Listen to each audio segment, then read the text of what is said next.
Hey guys, Scott Patton here. I've got my October top 5 baits that we're going to go through.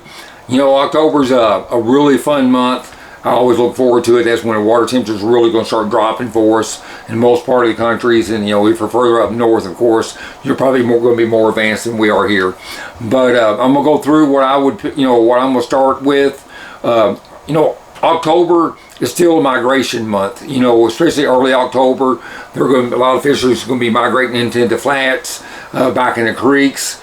And then as towards the end of October, these fish are going to, almost all of your fish are going to be in the creeks, up on flats and stuff like that. So I've gone with mostly all shallow lures because that's what I would be focused on myself. Whether you're fishing a lake that's got grass, wood, bluff walls, creeks in the back in the flats and stuff like that. So let's go. Let's start with our first. My first pick is probably going to be a spinnerbait, you guys. I've got a love for spinnerbaits. I've been fishing my whole life, caught a lot of fish on them, and I just love that spinnerbait bite. Now, I will use different size spinnerbaits. This right here is a 3/8 ounce and tandem willow leaves, and I also will be throwing a 1/4 ounce spinnerbait with smaller Colorado turtle shell blades like this right here. Even Indiana type blades would be good because you're getting different type vibrations out of them.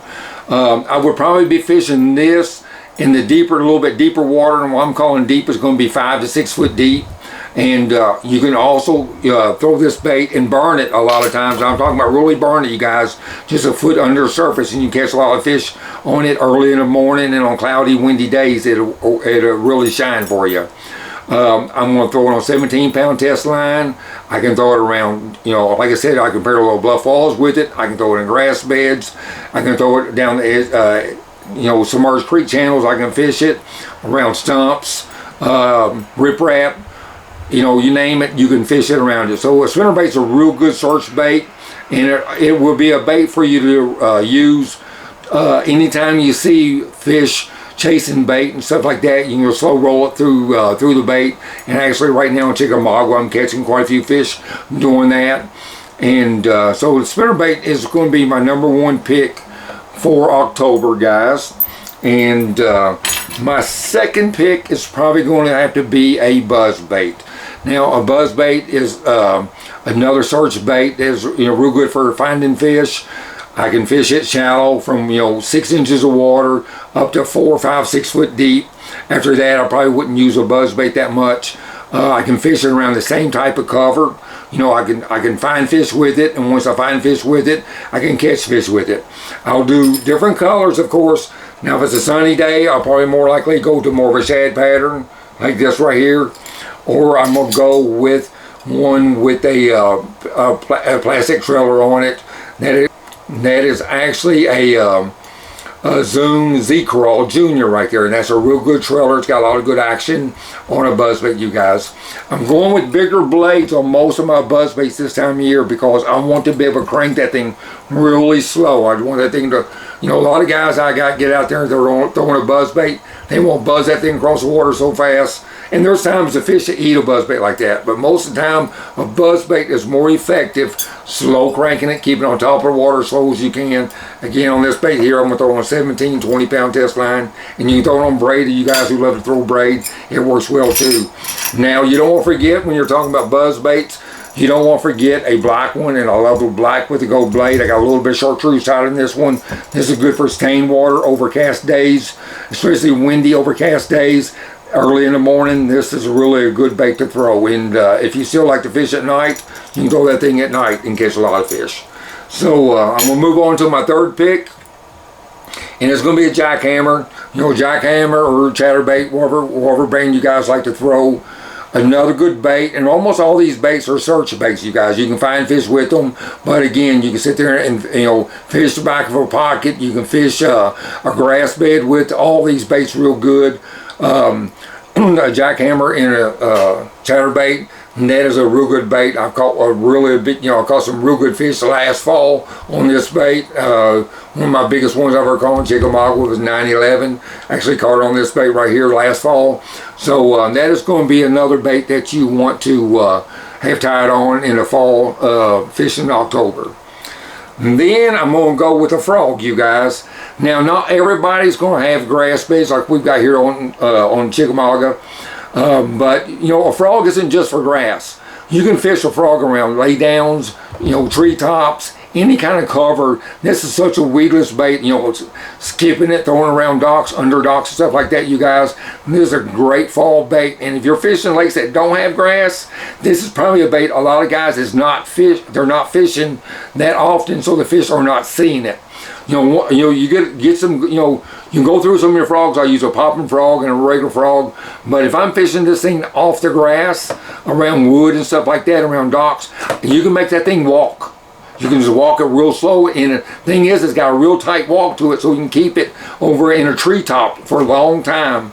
And that's what makes this bait so effective, because it's weedless. You can put it almost anywhere, and like I said, if you're walking it, you can keep it in a certain area, you know, around that treetop or anything for a longer period of time. And a lot of times if those fish are not active, then you can make that fish bite by fishing this bait that way. Where a spinner bait or a buzz bait or even the jackhammer, you're going to be, you know, it's going to have to go at a certain amount of speed, so you're going to be bringing it past that cover a lot faster, unless those fish are actively feeding, or you can make them to you know, just get a reflex strike.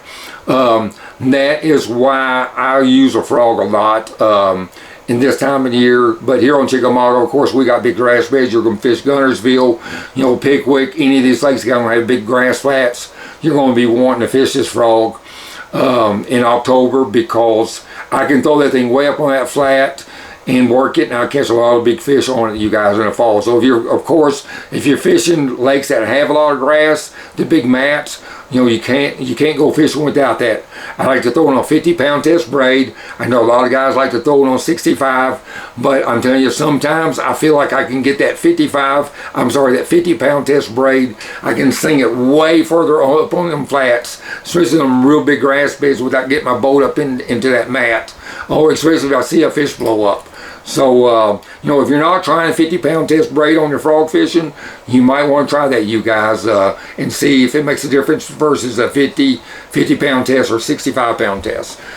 Something else, too, when you're frog fishing, you guys, you want a reel that's going to really cast real far. I use a lot of loose reels, and you just want one that you can really sling that thing out there. You almost spool your line.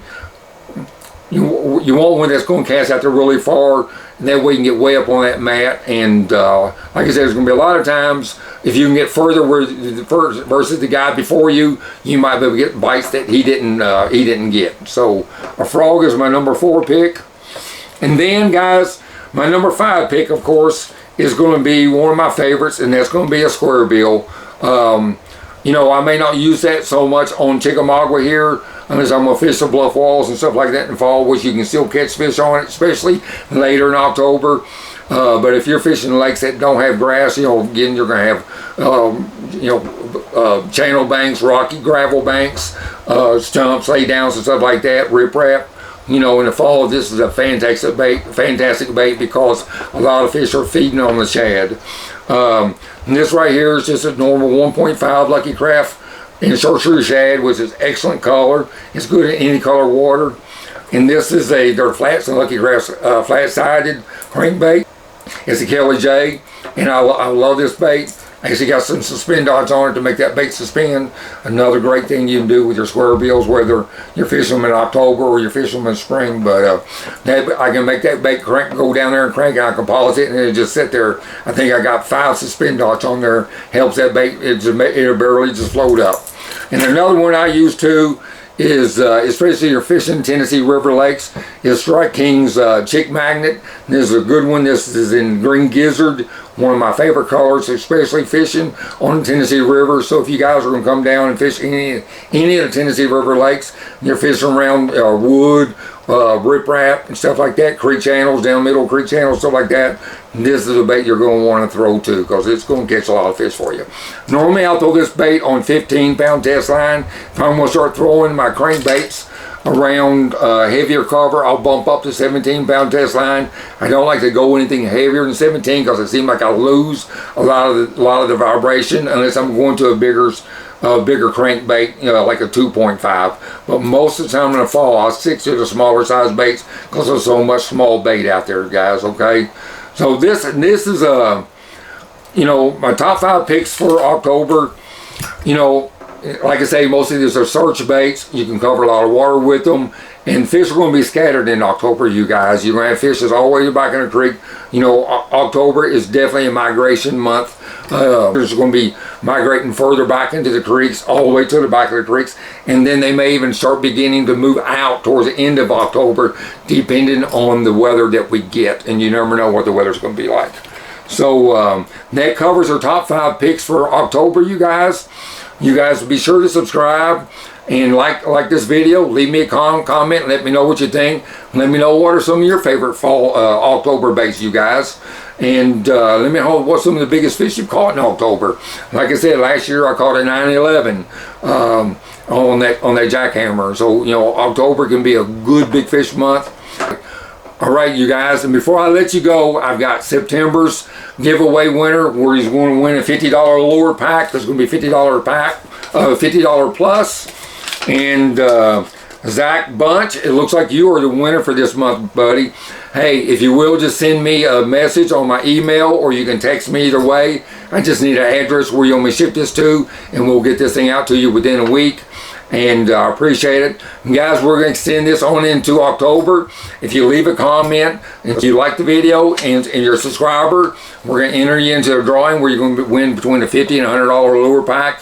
And you guys be sure to subscribe. I appreciate it. Like and share this video. And I hope to see you on the water. If you see me out there, give me a shout. And good luck to you guys. Catch you on the lake.